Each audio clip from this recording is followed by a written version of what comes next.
Pessoal, vamos lá então. Eu pensei em começar com essa série de mensagens. Eu pretendo fazer aí 4 semanas para a gente conversar um pouquinho aí sobre esse tema: igreja, ser e fazer discípulos. E hoje, como subtema, esse primeiro item: ouvir e praticar a palavra de Deus. Aqueles que querem acompanhar na sua Bíblia, queria convidar você aí para abrir em Mateus capítulo 13. Esse é o nosso texto-chave. Mas você que não trouxe também, eu vou projetar aqui também o versículo. Fique à vontade, é que alguns gostam de acompanhar aí, ok? Que para mim, ser igreja se resume nesse subitem: ser e fazer discípulos. Para mim é simples assim, ok? Só que assim, quando nós estamos iniciando um trabalho, hoje eu quero fazer até uma introduçãozinha um pouquinho mais longa. 2 perguntas para mim, elas são extremamente importantes quando um trabalho está se iniciando. A primeira pergunta, gente, dessas 2 perguntas que são extremamente importantes, a primeira é essa, gente: se Deus deseja uma nova igreja nessa cidade, seja de Atibaia, seja em Bragança, nós também temos aí a opção de começar o multiponto em Bragança, ou seja, fazer aqui de manhã, à noite lá em Bragança. Se Deus deseja uma nova igreja nessa cidade, quem Ele deseja alcançar através dessa nova comunidade? Quem que Deus deseja alcançar? Porque, gente, para e pensa comigo. Se a gente olhar e falar assim: a gente pretende ser uma igreja aqui parecida com a Assembleia de Deus e alcançar o público da Assembleia de Deus. Só um exemplo. Não precisa. A gente sai daqui e vai para a Assembleia de Deus. A gente quer ser uma igreja presbiteriana igual a igreja presbiteriana ali do Jardim Imperial. Não precisa. A gente sai daqui e vai se reunir na igreja presbiteriana do Jardim Imperial. Então, quem Deus deseja alcançar? Quem são as pessoas? É isso que me vem à mente. Por exemplo, quando eu falo em ser e fazer discípulos, que é a igreja presbiteriana do Jardim Imperial, que a Assembleia e outras denominações ao redor não conseguem alcançar. Para mim, o nascimento de uma nova comunidade, de uma igreja, só tem sentido se for nesse elo. Ela vai tentar alcançar algumas pessoas que não entrariam nessas igrejas. Vou dar um exemplo bem bobo, gente. Algumas pessoas que falariam assim: essas igrejas são muito religiosas, são muito cheias de rituais, ou essa igreja tem 1h30 de louvor e só 15 minutos da palavra. Eu não consigo me acostumar, eu não gosto de... nessa igreja tem coreografia. Já fui com um amigo uma vez, bem no começo da minha caminhada, lá em Caetetuba. Ele até vinha hoje aqui, o Silvinho. Eu lembro que a primeira vez que ele foi numa igreja comigo, ele já tinha resistência para ir na igreja. Quando ele chegou na igreja, gente, era aquelas igrejas que no louvor tinha coreografia, e o pastor gritava: joga a mão para cá, e ele morrendo de vergonha: joga a mão para lá, e ele fazia aquele gesto, fazia aquela dança. E, gente, eu sei que chegou uma hora e ele não aguentava mais. Eu e meu irmão, o pai da menina, o Val, a gente foi lá na frente, que o pastor chamou, e quando a gente olhou para o fundo, cadê o Silvinho? Tinha sumido da igreja. Saiu da igreja, foi embora, saiu correndo, falou: cara... E depois de muito tempo ele voltou a procurar a igreja, até viria aqui hoje. Eu acredito que domingo que vem ele vai estar aqui. Então, gente, quem Deus deseja alcançar através dessa nova comunidade? Isso para mim é muito importante. Qual seria o tipo de igreja que alguns amigos nossos aqui, que nunca entrou numa igreja, fala assim: cara, me senti à vontade, me senti bem, não fizeram pergunta, não me pressionaram, me deixaram bem à vontade, eu vou voltar de novo. Como seria essa igreja que nós poderíamos convidar essas pessoas resistentes e essas pessoas veriam? Uma segunda pergunta, gente, que é importante: e como será essa comunidade? E como será esta comunidade que conseguirá atrair, cativar e se comunicar com as pessoas que Deus deseja alcançar? Como é que vai ser? Como que a gente vai passar esse evangelho transformador para essas pessoas? Como que vai ser a característica dessas igrejas? E, gente, nós temos igreja hoje para todo tipo de gosto. Todo tipo de gosto. Eu estava conversando com o Igor ali um pouquinho antes de vocês chegarem, e a gente estava citando algumas igrejas e as suas diferenças. Todo tipo de gosto você tem hoje, todo. Eu queria uma igreja que fosse assim. Pode procurar que você acha. Ah, eu queria uma igreja mais tecnológica. Pode procurar o que você acha. Mas como seria, gente, essa igreja que consegue se conectar com esses que têm essa determinada resistência com aquilo que nós chamamos de igreja, gente? Porque eu gosto muito quando Jesus diz assim: da mesma forma que o Pai me enviou, eu envio vocês. E como que Ele nos envia? Dentro de uma cultura, dentro de um mundo que consegue comunicar e conectar com as pessoas. Então essas duas perguntas para mim, elas são essenciais e vitais no começo da caminhada de uma comunidade, gente. E para mim, resumidamente, tudo o que nós precisamos em uma igreja é ser e fazer discípulos. O que eu estou querendo dizer com isso? Aqueles que estão dentro aqui, eles precisam ser cada vez mais discípulos. E aqueles que não estão dentro aqui têm que ser alcançados por aqueles que são chamados de discípulos. Simples assim, gente. Por exemplo, no ministério de Jesus, ao redor dele havia uma grande multidão. E mais próximo dele, os seus discípulos. O que diferenciava a multidão dos seus discípulos? É que os seus discípulos o seguiam mais de perto, a multidão mais de longe. Quando eu falo mais de perto, gente, é que os seus discípulos, eles se esforçavam para acatar aquilo que o seu mestre dizia. A multidão não. A multidão ouvia e alguns se transformavam em discípulos, outras não. Outras continuavam seguindo de longe. Ora atrás de Jesus, porque Jesus multiplicava o pão e o peixe, dava alimento a elas. Ora porque Jesus curava. Eles tinham uma segunda intenção. Eles não estavam na intenção de estar próximo de Jesus. Mas, gente, o que é fazer discípulos? Antes da gente entrar em Mateus 13, olha só, eu fiquei perguntando para mim mesmo como era o discipulado de Jesus, esse processo de transformar pessoas em discípulos. Como que era o discipulado de Jesus?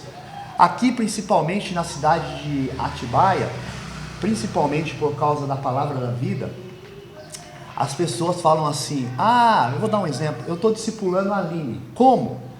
Me reunindo uma vez por semana com a Aline, um encontro de 1 hora, e eu ensino algumas doutrinas, alguns ensinamentos bíblicos para a Aline, e a Aline volta de novo na próxima terça-feira que vem. Isso para muita gente é discipulado, mas, gente, esse padrão não é bíblico. A Bíblia não fala que isso é um discipulado. Você não vai ver na Bíblia Jesus se reunindo com ninguém 1 hora ensinando a Bíblia para eles. É interessante isso. Você não vai ver o apóstolo Paulo, você não vai ver ninguém. Isso não é errado. Eu não estou dizendo, mas é errado se você se reunir com o Igor. Vamos conversar de doutrina, não é errado. Mas eu estou dizendo que eu não posso resumir isso em discipulado. Isso não é discipulado.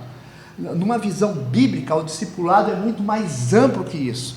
E como que era o discipulado de Jesus? Deixa eu passar para vocês aqui 4 vias que eu acredito ser a maneira do discipulado de Jesus. Primeiro, gente, quando Jesus ensinava a multidão, toda vez que Jesus estava falando àquela multidão, Jesus estava discipulando aquela multidão, consequentemente os seus discípulos. Ele falava às multidões e os seus discípulos estavam ao redor, ou seja, Jesus estava ensinando. E muitos estudiosos acreditam que esse processo se dá num culto público como esse, numa reunião pública como essa. Então a reunião pública como essa faz parte do discipulado de Jesus. Por isso que a gente precisa congregar, por isso que a gente precisa participar de uma comunidade, por isso que a gente precisa de domingo após domingo estar com os nossos ouvidos atentos num espaço como esse, para estar aprendendo a palavra de Deus. Mas um segundo momento que se dá o discipulado de Jesus, gente, é o engajamento em grupos menores. São grupos que se dão durante a semana. Vamos supor, algumas igrejas se reúnem na quarta, outras se reúnem na terça, e geralmente para falar o que foi pregado aqui no domingo. O que é esse engajamento em grupos menores, gente? É essa ideia que a gente se aprofunda no texto. Aqui a gente vai ver o texto e talvez vai ficar algumas dúvidas. Ou talvez você tenha uma experiência que você fala, cara, o que foi falado no domingo, a minha vida se encaixa nisso. E em grupos pequenos você consegue se aprofundar. E eu vou falar uma coisa para vocês. Isso é tão importante. Quantas vezes na minha vida eu fui dirigir um grupo pequeno e alguém falou alguma coisa, levantou uma questão que Deus falou no meu coração. Como Deus fala no coração da gente quando a gente compartilha experiência e se aprofunda num texto, num grupo pequeno.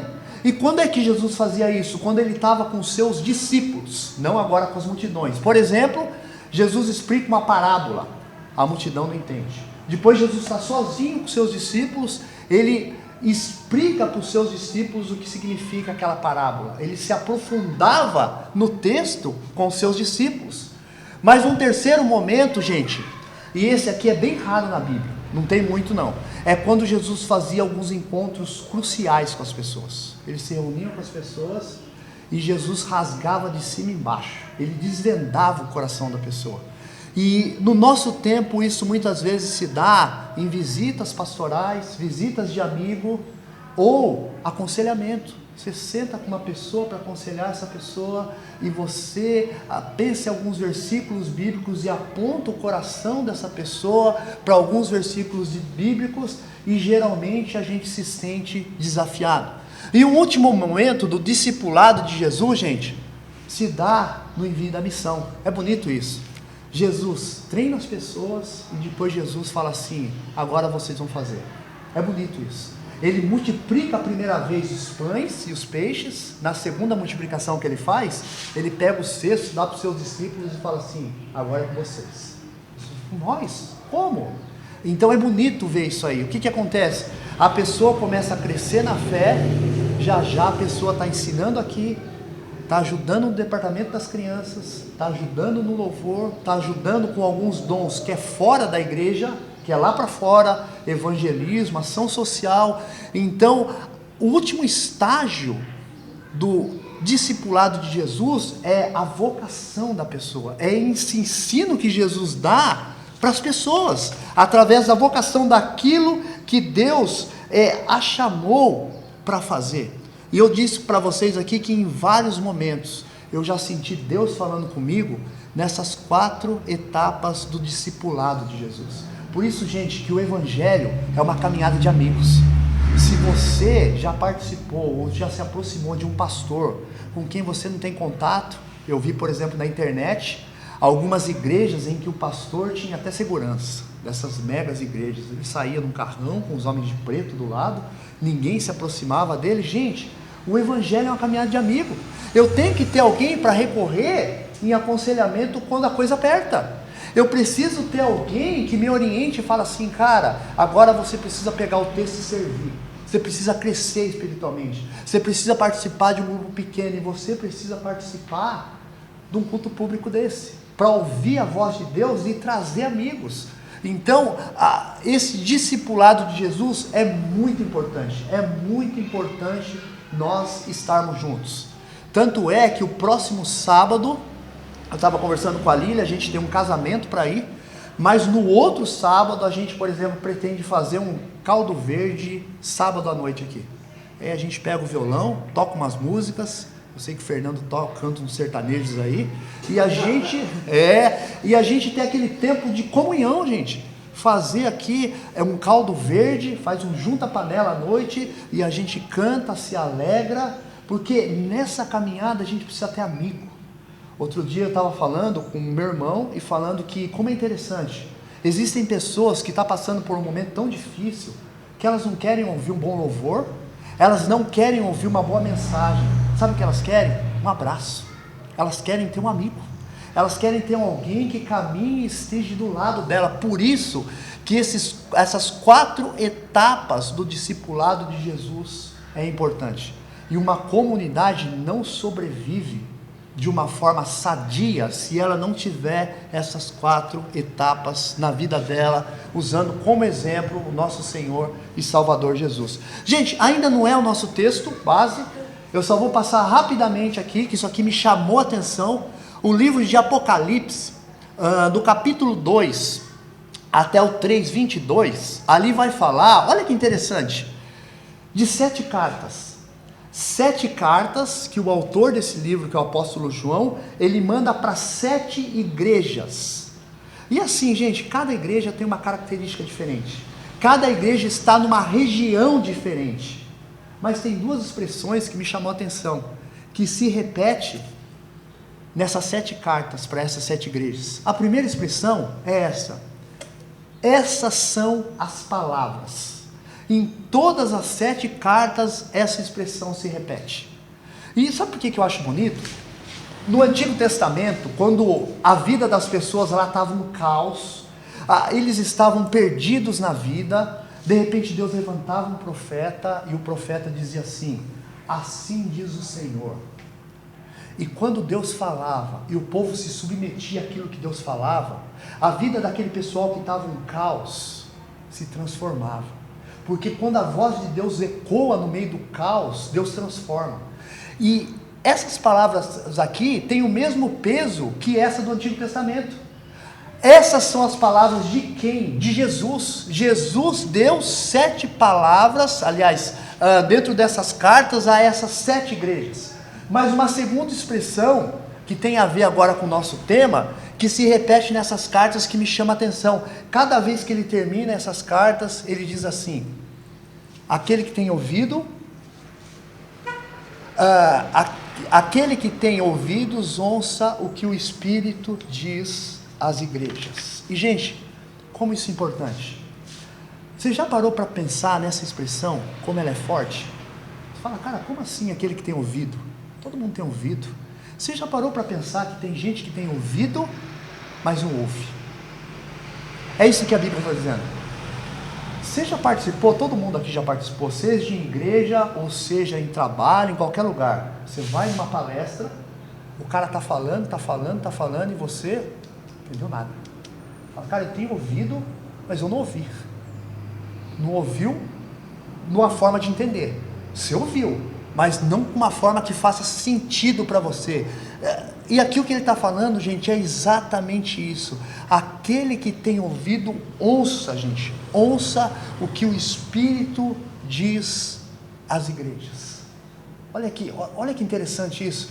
Por isso que quando eu falo de comunidade, gente, aqueles que andam um pouquinho mais próximo de mim, eu sempre digo assim a eles: ao meu ver, uma igreja que consegue se comunicar com as pessoas aí fora, ela deveria ter em uma das suas mãos o jornal do dia para levantar as perguntas que a sociedade está fazendo e a Bíblia na outra mão para dar as respostas a essas perguntas. Para mim deveria ser simples assim. Com perdão, gente, eu já fui em igreja esses dias em que eu não estou indo mais para Bragança, até o dia de hoje.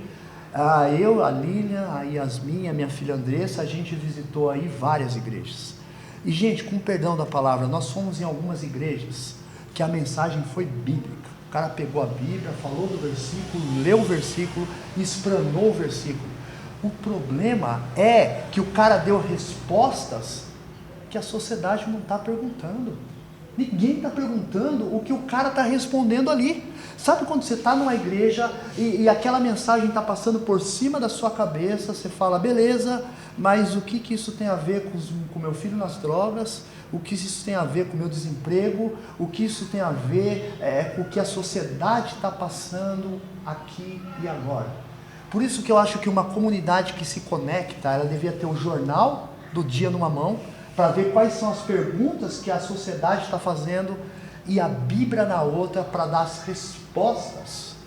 E gente, me assusta, um último comentário aqui sobre isso, em ver que nessas igrejas históricas nós não temos principalmente jovens.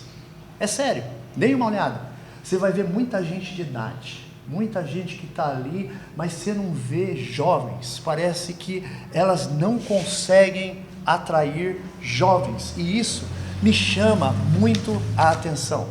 Mas seguindo lá então, gente, acompanha aí comigo Mateus capítulo 13, para a gente dar uma olhada nisso. Eu vou falar dessa parábola conhecida como a parábola do semeador, ok?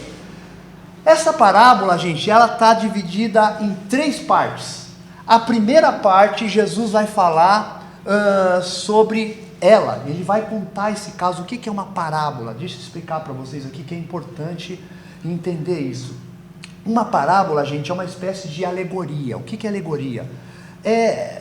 é uma mensagem indireta para ensinar alguma coisa. Você conta uma historinha, pode ser verdade ou não, para que a pessoa entenda melhor o que você está querendo explicar. Ah, deixa eu contar uma historinha para você que vai fazer sentido. Eu expliquei, eu li, você não entendeu? Deixa eu contar uma historinha. Então a parábola é uma espécie de uma historinha para a pessoa fixar, que traz uma mensagem. Então ela está dividida assim: Jesus conta a parábola, no meio ele vai falar de uma profecia do profeta Isaías, capítulo 6. Tem muito ensinamento nessa profecia, mas o nosso tempo não permite aqui. E na terceira parte ele vai explicar a parábola, porque os discípulos falam assim: por que o Senhor fala por parábolas? A gente não entendeu. Por que o Senhor fala por parábolas? Aí Jesus vai explicar: esse primeiro ponto da parábola significa isso, o segundo significa isso. Mas só para não passar em branco, gente, deixa eu colocar aqui o que Jesus fala ali no ponto 2 da profecia do profeta Isaías, capítulo 6, eu vou falar rapidamente, porque eu quero me concentrar na parábola do semeador. Olha só, nos versos 14 e 15, olhem aí na sua Bíblia, ele diz assim: nele se cumprem a profecia de Isaías. Quando o pessoal falou: Jesus, por que o Senhor fala por parábolas? Ele fala: sabe por que eu falo? Para se cumprir o que o profeta Isaías falou lá no Antigo Testamento. Ainda que estejam sempre ouvindo, vocês nunca entenderão. Ainda que estejam sempre vendo, jamais perceberão. Pois o coração desse povo se tornou insensível. Gente, sabe o que Jesus está falando aqui? Que o coração daquele povo se tornou insensível à palavra de Deus. Isso me chama a atenção. Eu não sei se já teve alguma experiência de você ir em uma igreja, ou ir em qualquer lugar, ou falar com seus pais, principalmente filhos, acontece isso, e o pai chama a atenção pela primeira vez, e o filho se revolta, e ele fica bravo.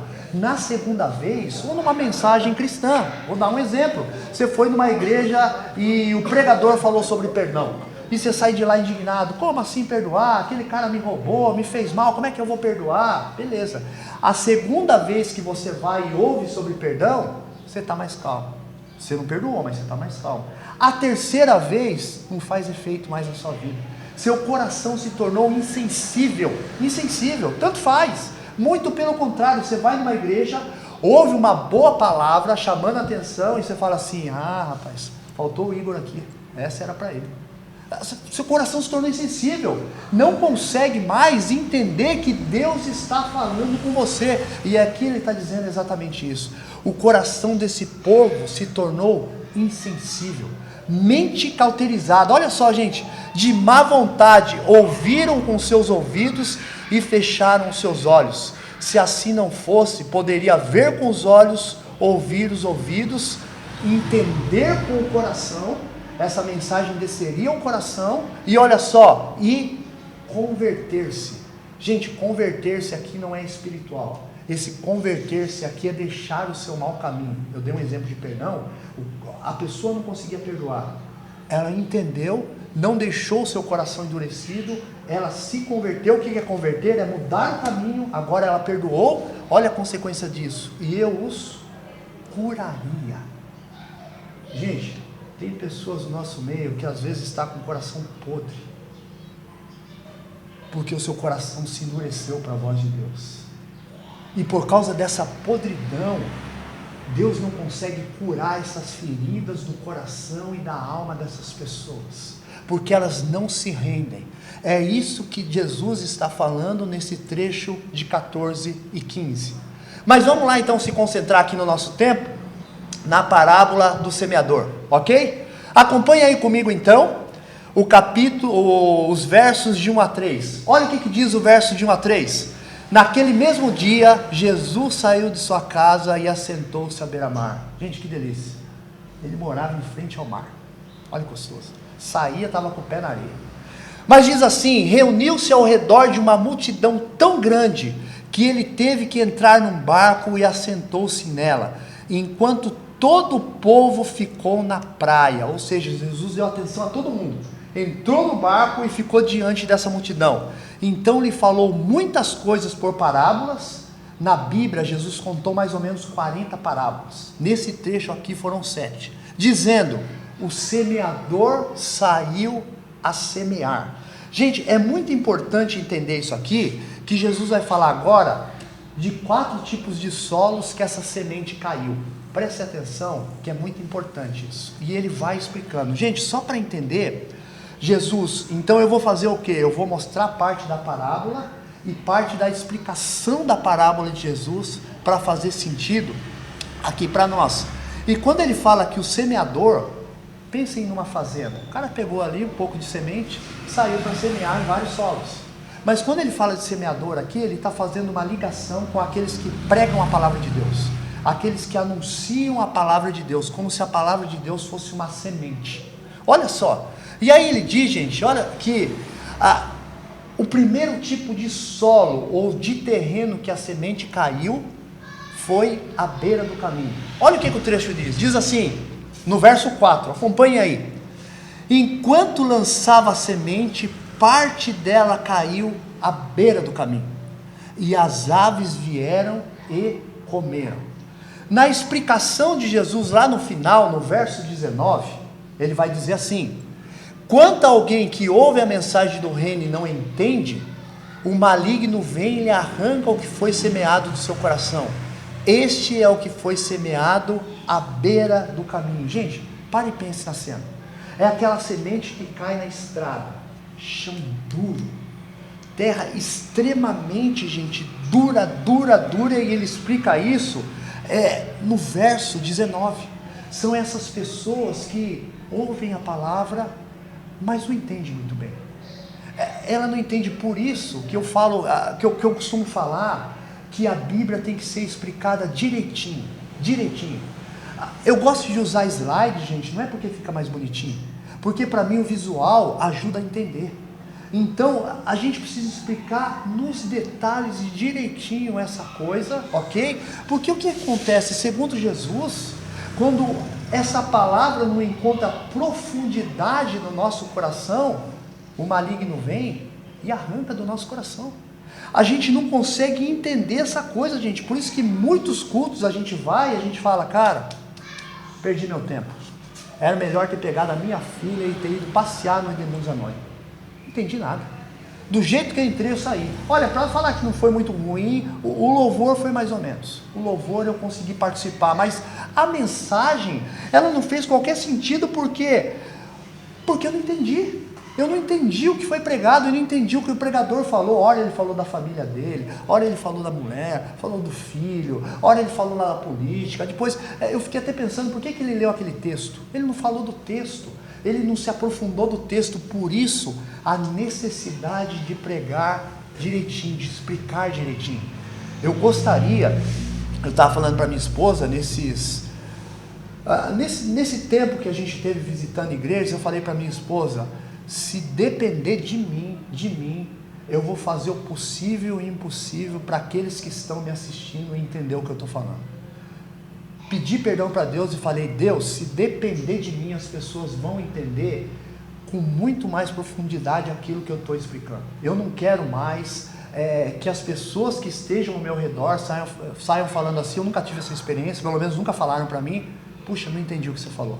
Eu não entendi o que você explicou, mas se depender de mim, eu vou explicar isso com cada vez mais relevância. Mas, gente, um segundo tipo de solo que ele cai, olha aí, gente, o que ele fala, é um terreno pedregoso, cheio de pedra. Essa semente cai num terreno pedregoso, está nos versos 5 e 6. Diz assim, parte dela caiu em terreno pedregoso, onde não havia muita terra, e logo brotou, porque a terra não era profunda. Mas quando saiu o sol, as plantas se queimaram e secaram, porque não tinha raiz. Olha onde caiu essa segunda semente. Na explicação de Jesus, no verso 20 e 21, ele vai dizer assim, quanto ao que foi semeado em terreno pedregoso, este é aquele que ouve a palavra e logo a recebe com alegria. Todavia, visto que não tem raiz em si mesma, permanece por muito pouco tempo.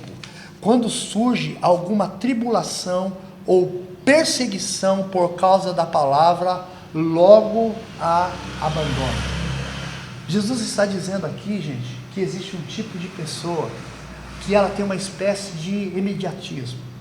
Eu já vi algumas delas assim, elas recebem a palavra e você fica assustado. O cara fala assim, não, que legal isso aí, eu quero me batizar amanhã, vamos fazer, vamos acontecer, eu quero mais estudo bíblico, eu quero fazer acontecer. Gente, ele recebe a palavra tão rápido, mas murcha tão rápido quanto. Depois de um mês, depois de 2 meses, você fala, cara, cadê aquela empolgação? O cara saiu fora. Por quê? Olha o final do que Jesus está falando. Porque algumas tribulações, tentações, provações que desafiam o coração dele, ele pula fora. Ele fala o quê? O evangelho é isso? Não, vou perder dinheiro se eu fizer isso. O quê? Eu tenho que viver desse jeito? Essa tentaçãozinha aqui eu não posso abraçar? Tô fora, eu vou pular fora. Não tem profundidade. E gente, como é interessante, infelizmente algumas pessoas encaram o Evangelho de Cristo como uma espécie de aspirina. O que eu quero dizer com isso? Você está com dor de cabeça, você quer um remédio que resolva a sua vida aqui e agora. Então o cara vai na igreja e fala assim, hoje eu estou precisando ouvir uma palavra de conforto. Então ele quer uma palavra de conforto para enaltecer o ego dele aqui e agora, algo que resolva aqui e agora, como se fosse um abracadabra. Estralou o dedo, resolveu a vida desse cara. Algumas pessoas entendem assim. Você consegue entender que a caminhada de Jesus, esse discipulado de Jesus, o ensino de Jesus é para a vida toda? Um exemplo, talvez você ouça um dia, diante de uma reunião dessa, que você precisa se submeter aos seus pais, principalmente os jovens. E aí de repente você fala, não tem problema com isso, eu me submeto ao meu pai. Mas daqui a 2 anos você começa a ficar com o seu coração rebelde e você não se submete ao seu pai mais. Aí você vai lembrar de um ensino que você teve há 2 anos atrás. Você vai pegar esse ensino e vai aplicar na sua vida. Esse é o efeito do discipulado de Jesus, não é algo para aqui e agora. Não é assim, a Aline fala, eu vou perdoar minha irmã, se Deus tocar no meu coração hoje para me perdoar. Gente, a Bíblia diz que tem que perdoar. E perdoar não é um sentimento, é uma decisão. É uma decisão que você fala, cara, eu vou perdoar. E assim, se amanhã essa pessoa que me ofendeu, me ofender de novo, eu não vou jogar na cara dessa pessoa porque eu perdoei. Eu vou entrar no meu quarto e falar, Deus, o meu coração está endurecido, eu senti vontade de jogar na cara dela, mas eu não vou jogar porque um dia eu tomei a atitude de perdoar. E sabe o que eu quero pedir para o Senhor? Me ajuda a jogar isso no mar do esquecimento. E alguns dizem que é tão bonito quando o perdão se completa, que ele funciona como uma cicatriz. Você olha para a cicatriz, você lembra do que aconteceu, mas não dói mais. Olha que bonito. Você fala, cara, não dói mais.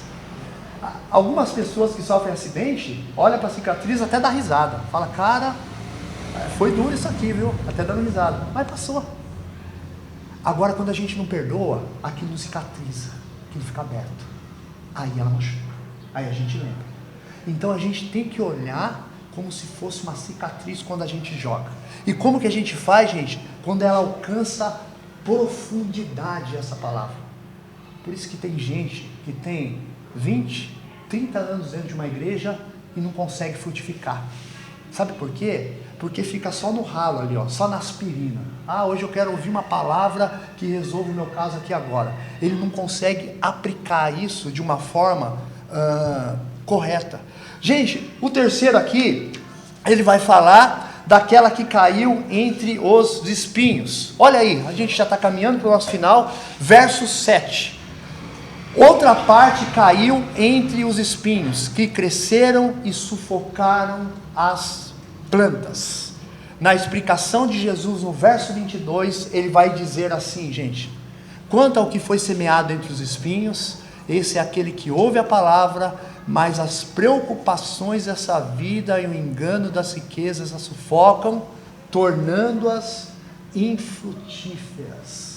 Aqui Jesus vai usar 2 linhas de raciocínio para explicar isso aqui. Olha só, gente, essa pessoa, segundo a explicação de Jesus, ele ouviu a palavra, ele acolheu a palavra no seu coração, mas as preocupações dessa vida ele ainda usa uma segunda palavra ali, os enganos da riqueza sufocaram essa pessoa. E essa palavra, gente, engano, aqui é grego, ela é concorrente à mesma palavra usada como engano no hebraico, quando Satanás engana Eva no Éden. Um engano das riquezas. Sabe o que me chama a atenção, gente? Que a Bíblia, uma das divindades que ela chama no Novo Testamento, de Deus, desse século, é as riquezas. Ela chama de Mamon. E o que Jesus está dizendo é que o coração desse cara ficou dividido. Ficou dividido entre a palavra de Deus e o engano das riquezas. E Jesus fala assim que ninguém pode servir a dois senhores. É impossível servir a dois senhores. Ou você serve a Jesus, ou você serve o engano das riquezas. Ou você confia que Deus é poderoso para suprir a sua vida, ou você confia nesse Deus chamado Mamon ou riqueza, que ele é extremamente poderoso para suprir a sua vida.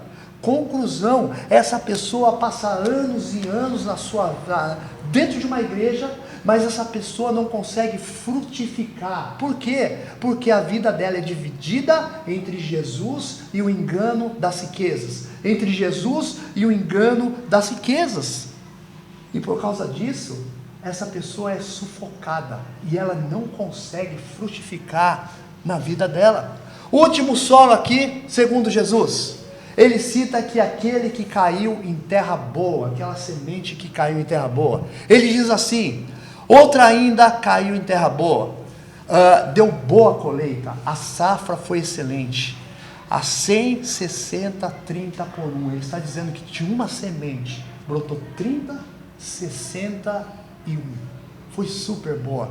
E gente, na explicação de Jesus, no verso 23 ele fala: e finalmente, encerrando a parábola, o que foi semeado em terra boa, este é aquele que ouve a palavra e a entende, e dá uma colheita de 100, de 60 e 30 por 1, gente.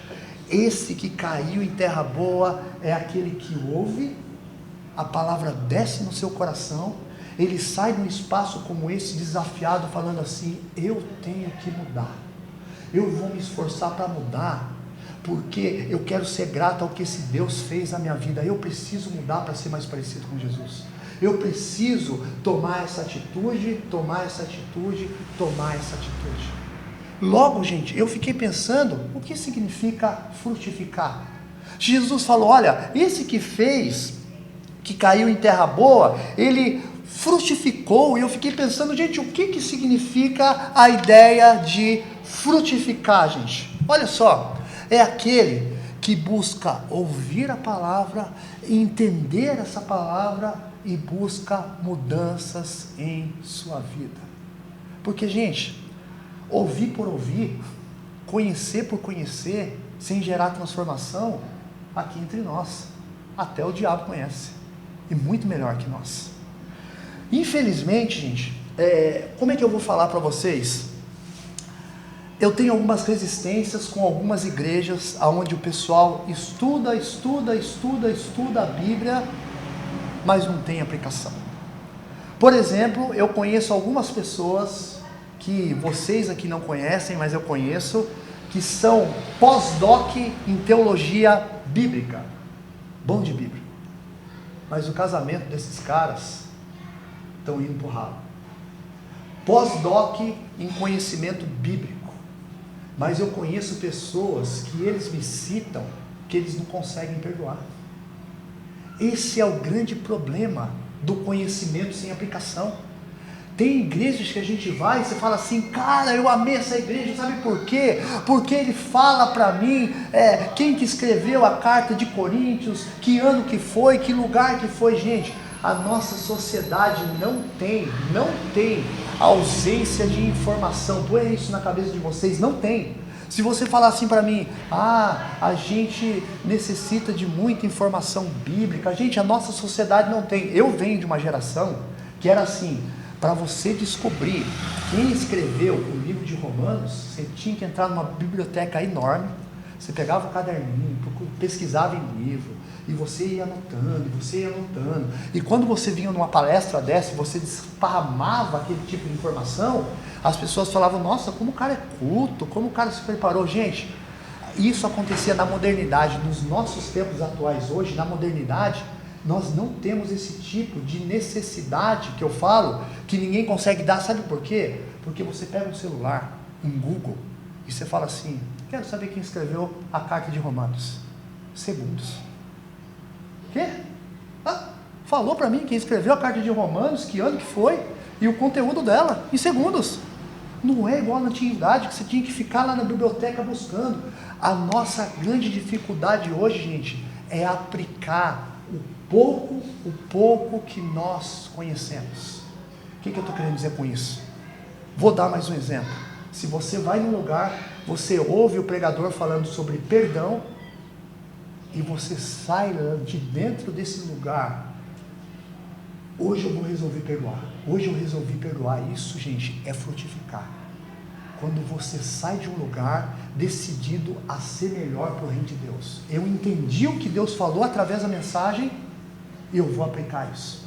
Eu entendi o que Deus falou, o que Ele quer da minha vida através da Bíblia, eu vou aplicar isso. Eu entendi que Deus quer que eu anuncie o Evangelho para aquele meu amigo que não conhece, eu vou aplicar isso. Isso, gente, é frutificar. Resumidamente, gente, o que é frutificar então? É se submeter à vontade de Deus. Hoje você tem dois senhores, você próprio e Deus. O seu ego e Deus. Para quem você se submete? Para quem você se submete? Para o seu ego ou para Deus? E é interessante, gente, que às vezes a gente pensa assim, rapaz, se eu fizer isso eu vou perder. Você não vai perder. Essa semana tem um jovem de Bragança, ele estava com algumas dificuldades na vida dele, e ele me ligou. E ele falou para mim, rapaz, eu estou passando isso com a minha namorada, e eu vou ter que conversar com o pai da minha namorada, porque sem querer eu acabei escrevendo algo num livro, zombando do pai da minha namorada, e ele pegou esse livro e leu. E rapaz, agora ele quer me confrontar, quer confrontar a minha fé, de uma outra igreja, e ele falou para mim, rapaz, que versículo que eu uso, o que eu poderia passar para ele, e eu falei para ele assim, fulano, você vai pedir perdão para ele. Como? Você não falou que ofendeu ele, que você errou? Eu queria te orientar a pedir perdão para ele. E gente, ele fez isso. Ele chegou, quando ele sentou com o pai da moça estava super armado, esperando com 7 facas, e quando ele olhou e falou, você me perdoa? O cara desarmou. E o cara deu um abraço nele. E ele falou para mim assim, quase que chorando no telefone, ele falando, cara, muito obrigado. Na hora me trouxe uma dor, porque eu falei, eu vou ter que rebaixar o meu ego para pedir perdão, mas depois trouxe um alívio. Eu poderia ter me vingado dele. Como eu vi uma frase, você quer ser feliz por um minuto, vingue-se. Você quer ser feliz para sempre, perdoe. E ele perdoou. E o cara abraçou ele, ele falou que a paz se restabeleceu. Então, gente, quando a gente deixa o nosso ego de lado, se submete à vontade de Deus, tudo dá certo. E sabe qual é o exemplo que eu uso para isso, gente? Do nosso Senhor e Salvador Jesus Cristo. Você consegue imaginar que ele, sendo Deus, ele entra na história para simplesmente fazer a vontade do Pai? Pai, qual é a sua vontade? Eu quero que você morra naquela cruz, pela Ileste, pelo Fernando, pelo Igor. Eu quero que você se submeta e sofra na mão dos homens, por amor a essas pessoas. E Jesus fala, eu vou. Ele se submete à vontade do Pai. Eu gosto desse versículo de João 12, 24, olha o que ele diz, gente. Nós estamos falando de sementes caindo na terra. Olha o que Jesus diz, ele fala assim, digo-lhes verdadeiramente que, se o grão de trigo não cair na terra e não morrer, se eu e você, se nós não morrermos para nós mesmos, se a gente não abandonar o nosso ego, ele não dá muito fruto. Você consegue imaginar um grão de trigo entrando no celeiro e falando assim, eu não vou morrer, eu quero ser o maior grão de trigo do celeiro, Eu quero ter 1 milhão de seguidores no Instagram. Eu vou ser o grão de trigo rei. Não funciona. Sabe o que Jesus diz? Precisa morrer. Precisa cair e morrer para si mesmo. Precisa cair e precisa morrer para o seu próprio ego. Precisa abrir mão de si mesmo. Sabe quando que a gente para de pecar? Quando a gente esquece da gente. Eu não sei se alguém aqui já teve, por exemplo, uma experiência de fazer assim. Você vai em São Paulo, lá na Galeria Pagé, e você fala assim, vou comprar presente para todo mundo. E quando você chega e começa a dar presente para os seus familiares, aí a sua esposa olha e fala, e o seu presente? Esqueci de mim. É mais ou menos isso. Esqueci de mim. Gente, você se foca tanto em Jesus, que você esquece de você. Aí você para de pecar. Você fala, cara, sabe qual que é o meu foco? Cristo. Eu paro de pecar, porque eu esqueci de mim, eu não sou o centro. Não, quando você é o centro, você fala assim, passei do lado do Igor, não me deu bom dia, por que eu vou dar bom dia para ele? Eu fiz isso, não ligou para mim, por que eu vou atrás dele? Gente, nós não somos o centro. Nós não somos o centro. Sabe o que é, gente, essa ideia de frutificar? É descentralizar-se. Saia do centro. Jesus disse, se alguém quiser acompanhar, negue-se a si mesmo. O que é negar-se a si mesmo, gente?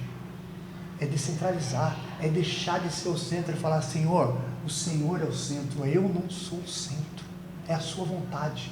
A sua vontade é perfeita e agradável. O que o Senhor quer para a minha vida? Eu vou fazer. Nós precisamos descentralizar, gente. É isso que a gente precisa fazer. Eu tenho que pegar as minhas vontades e falar, cara, é a vontade de Deus. Eu quero ter um relacionamento perfeito com os meus pais. É a vontade de Deus que tem que prevalecer.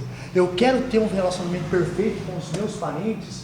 Eu preciso me submeter à vontade dos pais. Eu quero ter um relacionamento perfeito como casal. Eu preciso me submeter à vontade do pai. Se eu puxar para cá e a Lília puxar para lá, gente, esse negócio vai romper. Nós precisamos entender que nós não somos o centro. Meu desafio nessa manhã, gente, é a gente sair daqui falando assim, nós não somos o centro. Nós precisamos morrer para dar muito fruto. Morrer para nós mesmos. Nós precisamos centralizar em Deus e no próximo, não em nós mesmos. E, gente, desafio final, para a gente estar orando e encerrando, é que Deus nos ensine a ouvir sua voz com mais clareza. Aquele que tem ouvidos para ouvir, ouça. Que não busquemos apenas um acúmulo de informação. Quero saber todos os livros da Bíblia sem qualquer transformação. Mas que sejamos praticantes, verdadeiros discípulos. É isso, gente. Vamos orar?